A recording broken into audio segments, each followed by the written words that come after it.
வணக்கம் நண்பர்களே, எல்லாரும் எப்படி இருக்கீங்க? நலமா இருக்கீங்களா? இன்னைக்கு உங்களோட ஒரு சின்ன பதிவு. கடந்த 3 நாட்களா திருச்சியில இருக்க என்னோட அண்ணி சுதாமா அவங்களுக்கு உடல்நிலை சரியில்லாம ஹாஸ்பிட்டல்ல இருந்தாங்க. ஸோ இன்னைக்கு தான் அவங்க வீட்டுக்கே வந்தாங்க. 3 நாளா அவங்களுக்கு உடம்பு சரியில்லையே அப்படின்னு ரொம்ப மனசு கஷ்டமா இருந்துச்சு, ஒரு டென்ஷனா இருந்துச்சு.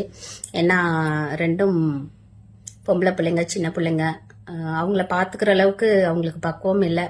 இருந்தாலும் எல்லாரும் சேர்ந்து நல்லபடியாக அவங்கள சரி பண்ணிட்டாங்க. ஸோ இந்த 3 நாளாக கொஞ்சம் ஒரு டென்ஷன் இருந்துச்சு. அவங்களுக்காக 2 விஷயம் தாங்க நான் பண்ணேன். ஒன்று, உடம்பு சரியில்லை அப்படின்னு சொன்னதுக்கப்புறம் சாமி கிட்ட வேண்டிக்கிட்டேன்.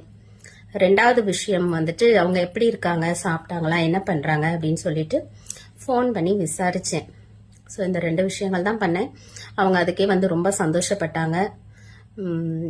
ஏன் இதை ஒரு பதிவா நான் போடுறேன் அப்படின்னா, நிறைய நேரங்கள்ல நம்ம கூட இருக்க உறவுகளை நம்ம கவனிக்கிறதே இல்லை.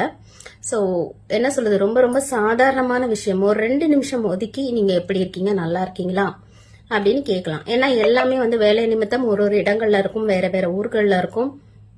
நம்ம நினைச்ச உடனே போய் பார்க்க முடியாது, எதையும் பண்ண முடியாது.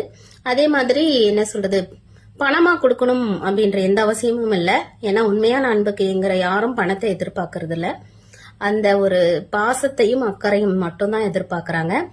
ஸோ நம்ம கூட இருக்கிற உறவுகளை நம்ம நல்லா பார்த்துக்கிட்டோம்னா, நாளைக்கு நம்மளால முடியாத ஒரு சூழ்நிலை வரும்போது அவங்க எல்லாரும் நம்மள நல்லா பார்த்துக்குவாங்க இல்லையா?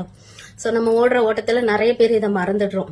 எப்படி இருக்கீங்க, நல்லா இருக்கீங்களா அப்படின்னு கொஞ்ச நேரம் ஒதுக்கி அந்த உறவை தக்க வைத்துக்கொள்ள உண்மையான அன்போடு அக்கறையோடு கேட்கலாம், தவறில்லை இல்லையா? சோ நீங்களும் உங்க கூட இருக்கிற உறவுகளை நல்லபடியா பாத்துக்குங்க.